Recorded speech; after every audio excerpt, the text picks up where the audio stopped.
Hello, everyone, and welcome to David Goodman's Reality and Truth Show. My name is Vanita Lambert, and I have the honor of hosting this show every week.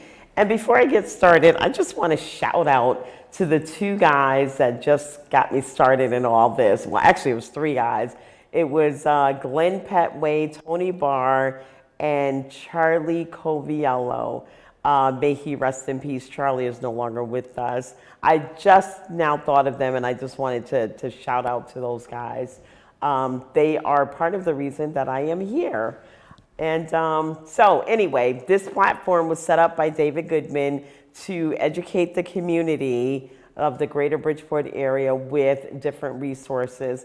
And what I try to do is bring on, different guests to share their experience, wisdom, and information with our community. So today we have Pastor Leston Black.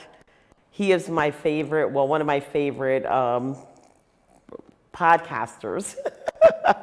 I call him up every 2 or 3 months and ask him, are you ready to do a show again? So anyway, Pastor Leston Black, welcome back to Access TV, to the David Goodman Show. And I thank you for coming all the way from New York just to share with the greater Bridgeport area your information.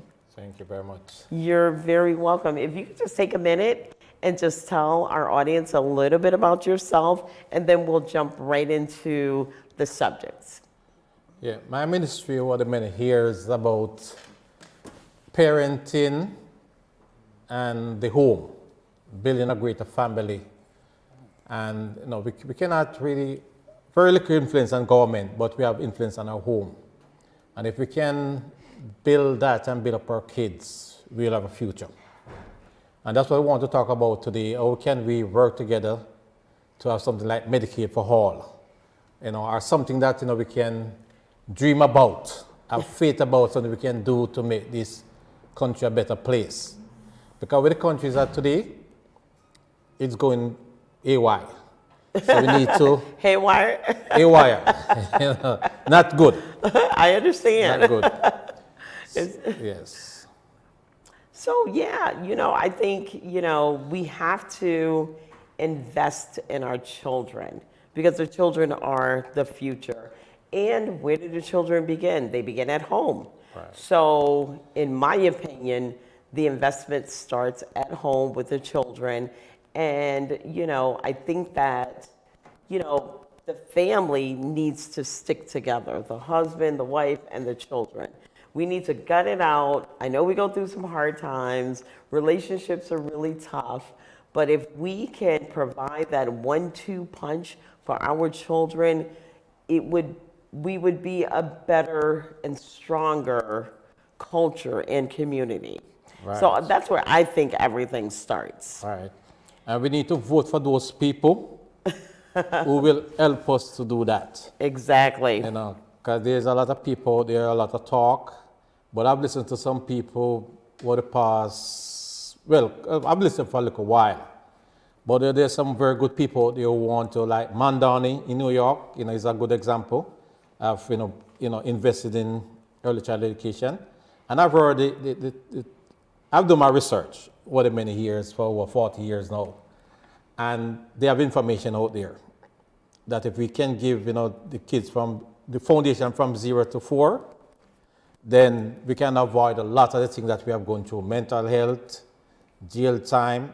That's a preventive medicine. The biggest preventive medicine, our prevention, our whatever, to save money, everything, is to, and the Bible said, train up a child we should go. As a pastor, my ministry was about train up a child. That was my mission statement. Train up a child in the way they should go. Many people didn't buy into it because I've been to many churches. I open my mouth, nobody interested in that.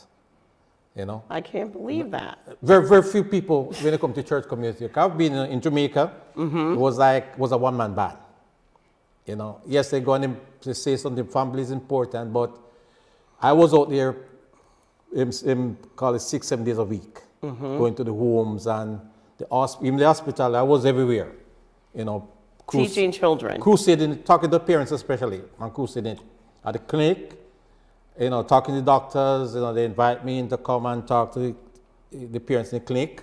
I was everywhere. That was my crusade. Because I was convinced, I see all the detail, and that was from in the 80s. I was saying that, And if we, if the world met an investment in that, but, place like, the system is not.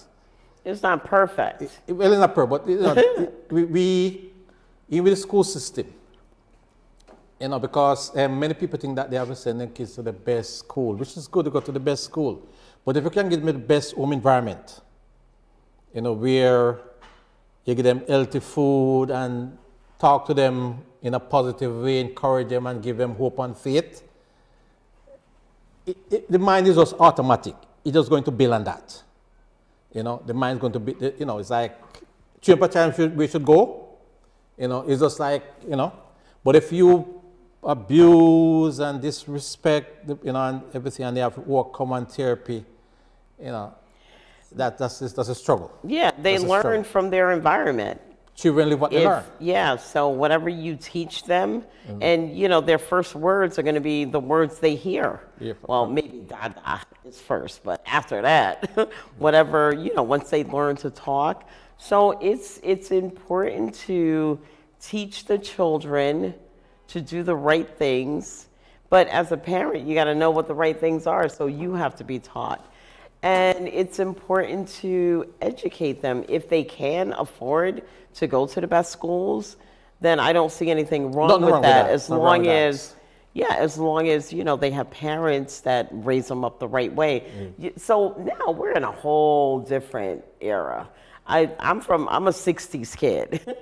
Right. So the way things were done in the 60s with the parents is so much different than they are right now. So the way I raised my kids in the 90s are different than the kids in 2026.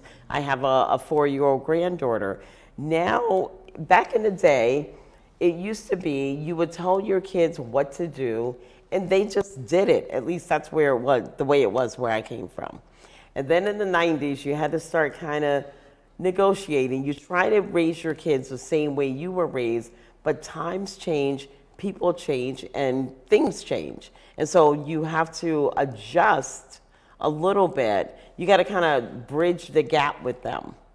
And now with my granddaughter, it's like every time I want her to do something, I got to negotiate. Yeah. It's a whole different ball game out there.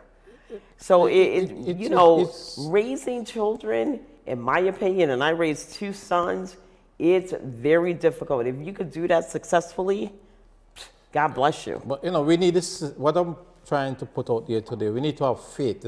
There's a small negative thing out there. Faith today. In terms of going to the church. Faith. No, not type of stuff. Okay. Faith in ourselves, and our ability.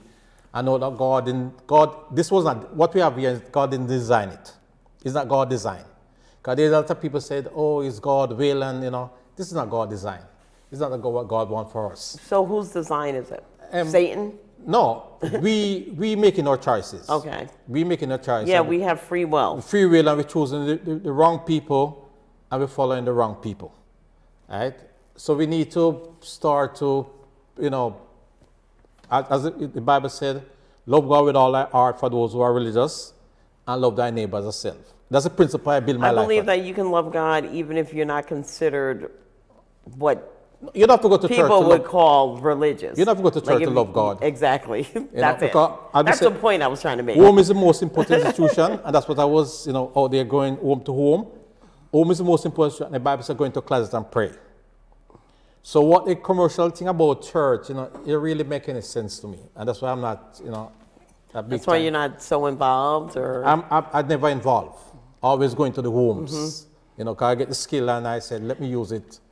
And I mostly work with the teachers and teaching the reading skills. So I was part-time teacher, part-time preacher in Jamaica, and that's what I do for 20 years. Because from way back when, I saw how the church was going. And I never seen the future into that. Because it was like the competitiveness and, of course it was better first time, but at what time it become so competitive. As was said earlier that, this one is saying I'm better than this one. We are the right and we are the wrong. And there's no love in between. Exactly. I never fall into that principle. No matter who you say are, my grandmother teach me that I just love people. And people get into, oh, that's a gay and gay. I never get into that. If you're gay, that is between your God. What I need to put out is to love people. Yeah. No matter who you are. And that's, I think I'm a human here and all. That's what my grandmother grew me, and I never changed it. It's to care for people. And that's what they did. I was lucky to grow into my great-grandfather was a missionary from England to Jamaica. So my grandmother grew up with her father, so it was a missionary thing in that environment. And it was a blessing, for me to benefit from that. Many people didn't benefit from that, so I sympathize with people who grow in the environment with the... Yeah, sometimes you don't have, you grow up in really rough environments where there is no training, there is very little love. And I recall back in the 60s where, like now, I'll hug my sons and tell them I love them every time I see them. You didn't get that back then. Right. I don't remember, well, I'm from, my parents are divorced. So my father was in Alabama, my mother's in Connecticut.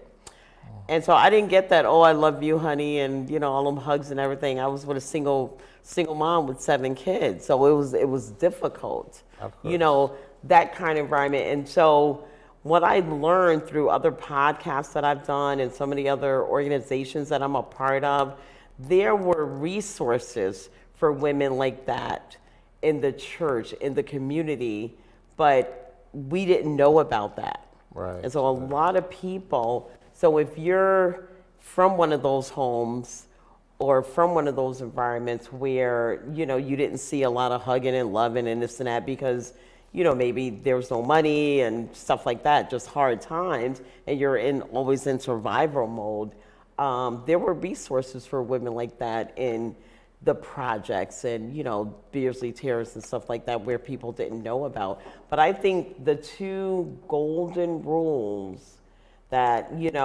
anyone can follow is to love God and love others. And others cover everybody. So if you can, even if you're a single mom by yourself, you don't know what to do, and you just had a baby, you just love your child and you want something better for them than what you had. And so you want to bring them up the right way, maybe not the way you were brought up, but a better way. And you want them to go to a better school and get educated and live in a better community. And something like that would grow our culture, grow our community.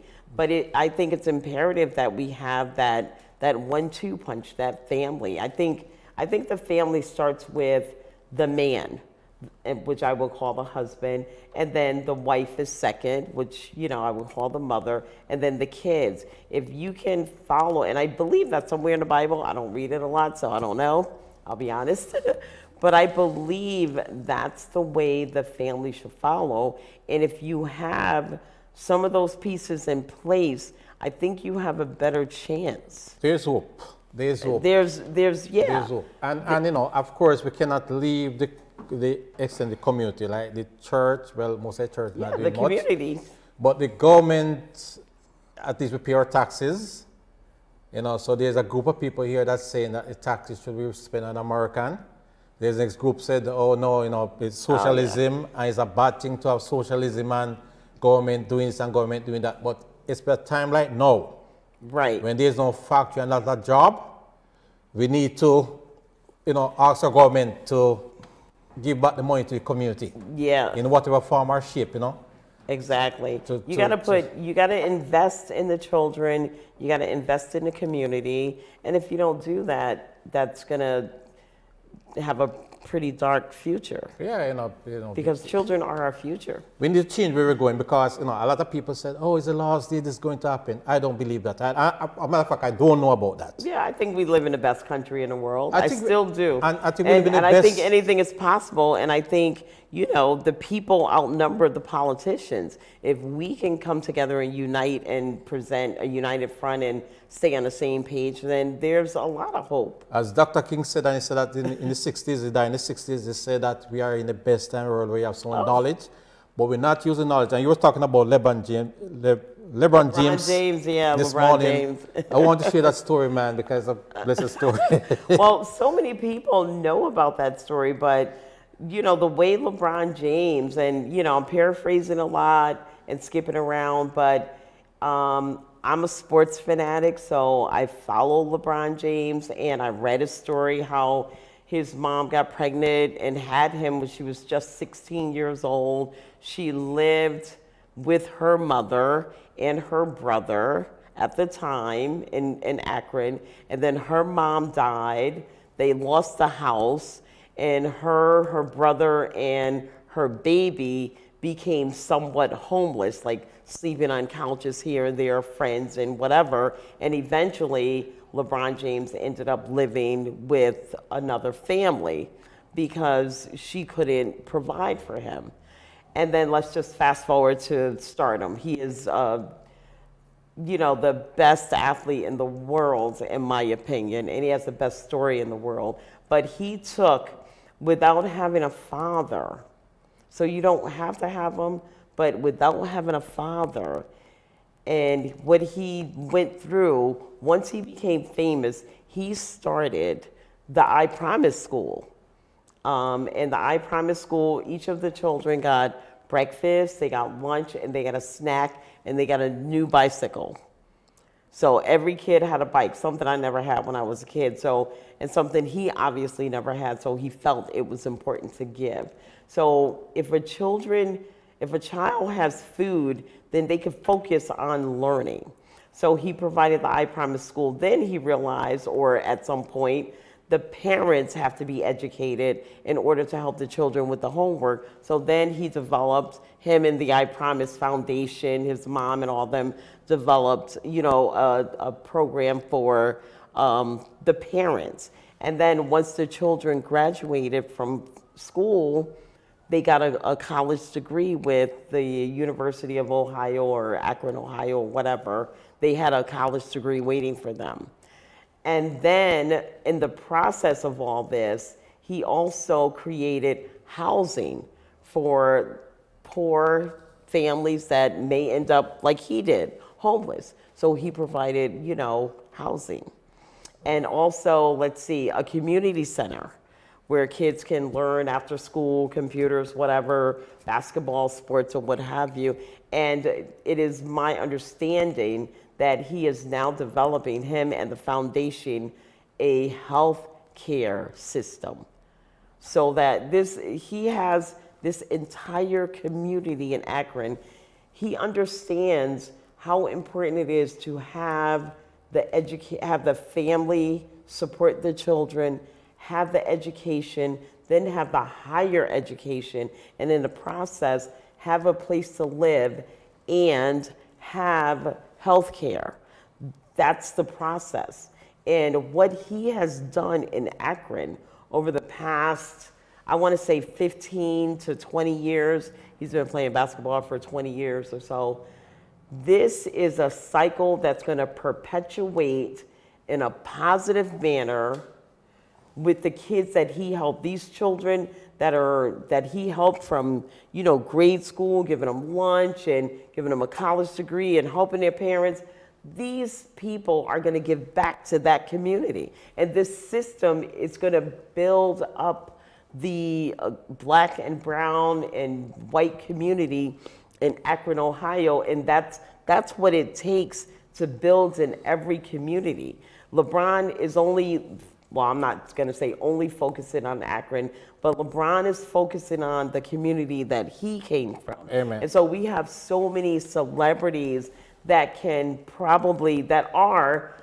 lot of them are doing the same thing. We just don't know about it because they don't talk about it. I know Janet Jackson just opened up a hospital for the homeless. It's a free hospital for the homeless. So when they get sick, but she only has maybe just say 1,000 beds. You can't do it all, but if everybody pitch in and help the community in their own little small ways, we're all going to build up and become united and, grow as a community grow as a culture. That's a good example of what is possible. Okay, if one person can do that, It's happening. If one person can do that, Yeah. what if the whole community, the whole country were investing in what LeBron James is doing? And that's what I'm trying to put out there today. You know, that if we have faith in ourselves, in our ability, because the brain is powerful beyond comprehension, but we use our brain and the resources of this country to be more destructive to each other. Because what I write some book here. You said we use our brain to be more destructive? Or we train, we train, especially in the whole environment. We have so much competitiveness in our system and the negativity. Oh, okay. And that multiply through our system. So if we work, build up each other, encourage each other, be kind to each other, and do all those positive, it would multiply. Yes. Because And that's what I think is happening with the example I just gave. Right, that's the example. Because what happened around us, the insanity is a lot of effort to get there, When you Because say insanity, do you mean the politics? no, the homelessness and yeah. the whole dirt around us, Yeah. the human insanity around us and whatever, the project, the ghetto, where people talk about these, is not the God design. We choose that part. I think some of it has to do with mental illness too. I know Well, a the mental illness. lot of veterans have PTSD and They go to war and they get into conflict and all of that stuff, some people and they take in the medications. community doing drugs and all the destructive stuff, I grew up in a country, was like that, But there's people choose that part. Yeah. But there's a better way. Yeah. There's a better way. I've been loving and kind and helping out each other. And, people are so destructive to each other that nobody trusts anybody now.